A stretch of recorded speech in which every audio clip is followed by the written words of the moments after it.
जय हिंद दोस्तों।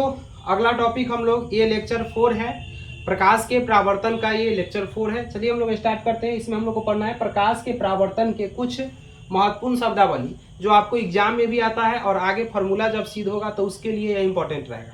चलिए दोस्तों स्टार्ट करते हैं हम लोग। देखिए सबसे पहले ये जो नीचे आप देख रहे हैं लाइन पड़ी हुई है, इस लाइन को हम लोग कहते हैं समतल सतह। समतल सतह पर जब प्रकाश की किरण पड़ती है तो टकरा कर चली जाती है और वह दर्पण का काम करता है। तो दर्पण का मतलब ये होता है कि प्रकाश वहां से टकरा कर वापस चला आया तो इसका मतलब दर्पण है, और जब उसको पार कर जाएगा तो वो लेंस हो जाएगा। समझ में आ रहा है? जैसे कि मान लेते हैं कि यहाँ पर कोई वस्तु रख दिए, इस पे टकरा कर वापस चला गया तो ये हो गया दर्पण, और इसको इस पर पड़ के दूसरा ओ पार चला गया तो लेंस होता है। तो आप याद रखिएगा ये समतल सतह है, इसको प्रकाश पार नहीं करेगा। आप याद कीजिएगा समतल सतह, इसको हम लोग समतल सतह कहते हैं। क्वेश्चन पूछता नहीं, आप याद रखिएगा। अब सबसे पहला पॉइंट ये वाला समझिए, इसका नाम हम कुछ ना कुछ रख देते हैं, इसका नाम रख दीजिए। ध्यान दीजिएगा समतल सतह अगर हम कहेंगे एम है और इसको कर दीजिए एम डैश। समतल सतह में सबसे पहला पॉइंट पढ़ना है ये आपतित किरण किसे कहते हैं। ध्यान दीजिएगा सबसे पहला पॉइंट हम लोग को पढ़ना है कि आपतित किरण किसे कहते हैं। तो आपतित किरण का मतलब होता है कि किसी बिंदु स्रोत से आती प्रकाश की किरण। मतलब कि अगर हम टॉर्च बार देते हैं तो टॉर्च बारने के बाद जो प्रकाश आ रही है किसी सतह पर जा रही है तो ये आती हुई किरण को हम लोग कहते हैं कि वो आपतित किरण है। बात समझ गए? जब हम कोई बिंदु स्रोत ले लेते हैं, यहाँ पर कोई हम टॉर्च ले लेते हैं, सूर्य का प्रकाश ले लीजिए। सूर्य का प्रकाश ऊपर से क्या करता है, धीरे धीरे धीरे धीरे धीरे पृथ्वी तक आती है। आप कमेंट कीजिएगा सूर्य का प्रकाश पृथ्वी तक कितना देर में आ जाती है। कल पढ़ाए थे आप लोगों को। तो सूर्य का प्रकाश पृथ्वी पर आ रही है तो आने वाले किरण को हम कहेंगे आपतित किरण, और हम बीच में क्या लगा दिए, आईना लगा दिए। तो आईना को तो पार नहीं करेगा। अब सूर्य का प्रकाश क्या इस पर पड़ेगा और फिर रिफ्लेक्ट होके जो है से क्या कर जाएगा, चल जाएगा। खासियत होता है जितना डिग्री पर वो आएगा उतना डिग्री से चला जाएगा, जितना एंगल पर आएगा उतना एंगल पर चला जाएगा। तो आप याद रखिएगा किसी बिंदु स्रोत से आती किरण को आपतित किरण कहते हैं, याद रहेगा। और सतह पर पड़ा तो सतह पे टकरा कर वापस चला गया तो ये जाने वाले किरण को हम लोग कहते हैं कि वह परावर्तित किरण है। जाने वाले किरण को हम लोग क्या कहते हैं, परावर्तित किरण। तो याद रखिएगा दो पॉइंट आप लोग को याद हो गया। किसी बिंदु स्रोत से आती प्रकाश की किरण को किसी, लिख लीजिए आप इसको, हम बोल रहे हैं उसको लिख लीजिए कि किसी बिंदु स्रोत से आती प्रकाश के किरण को आपतित किरण कहते हैं।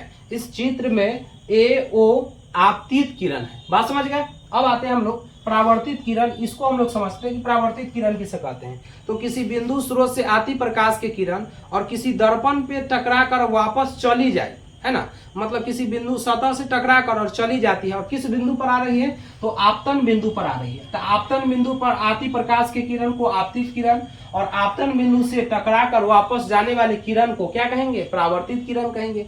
अब समझिए यहाँ पर अगर हम कहते हैं कि ई वाला क्या, ई दोनों के बीच में कौन बनता है, आई, और इस दोनों के बीच में कौन बनता है, आई, आर बनता है। तो आई को कहा जाता है आपतन कोण और आर को कहा जाता है परावर्तन कोण। आपतन कोण किसे कहते हैं, तो देखिए तो ये आई कोण किसके किसके बीच बनल है, इस लाइन और इस लाइन के बीच में बनल है। तो कहिएगा इस लाइन को हम लोग क्या कहते हैं, आपतित किरण, और इस लाइन को क्या कहते हैं, अभिलंब। तो क्या परिभाषा नहीं कर सकते हैं कि आपतित किरण और अभिलंब के बीच बने कोण को, आपतित किरण और अभिलंब के बीच बने कोण को आपतन कोण कहा जाता है।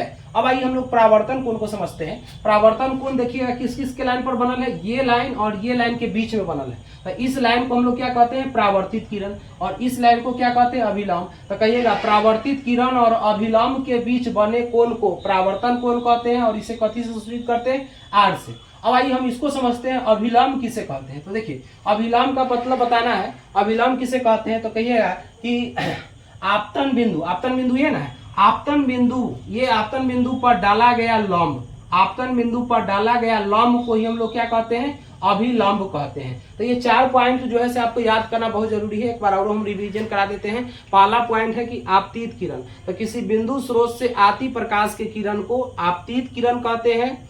आपतन बिंदु पर टकरा कर वापस जाने वाले किरण को परावर्तित किरण कहते हैं। आपतन बिंदु पर टकरा कर वापस जाने वाले किरण को परावर्तित किरण कहते हैं।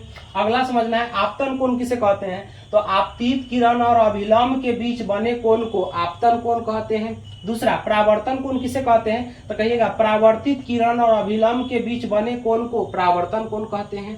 अभिलंब किसे कहा जाता है, तो कहिएगा आपतन बिंदु पर डाला गया लंब, आपतन बिंदु पर डाला गया लंब विलंब को हम लोग क्या कहते हैं, अभिलंब कहते हैं। इसके अलावा आपतन बिंदु किसे कहते हैं, तो वैसा बिंदु जहां प्रकाश की किरण आती है और टकरा कर वापस चली जाती है, तो उस बिंदु को ही हम लोग कहते हैं आपतन बिंदु। तो उम्मीद करते हैं इस पॉइंट में आपको, इस पिक्चर से आपको समझ में आ गया होगा कि आपतित किरण किसे कहेंगे, परावर्तित किरण किसे कहेंगे, आपतन कोण किसे कहेंगे, परावर्तन कोण किसे कहेंगे, आपतन बिंदु किसे कहेंगे और अभिलंब किसे कहेंगे। अगर आपको समझ में आ गया तो वीडियो को रोक रोक के आप कॉपी में नोट कर लीजिए, सारा इंपॉर्टेंट रहेगा आपके एग्जाम के लिए भी और आपके चैप्टर के लिए भी। फिर हम लोग अगला वीडियो में जो है से अगला पॉइंट पढ़ते हैं, तब तक के लिए इसमें रहने ही देते हैं। ठीक है दोस्तों, अगर अच्छा लग रहा है तो दोस्तों के पास शेयर करना ना भूलें। ठीक है दोस्तों, अगला वीडियो में हम लोग फिर मिलते हैं। Thank you.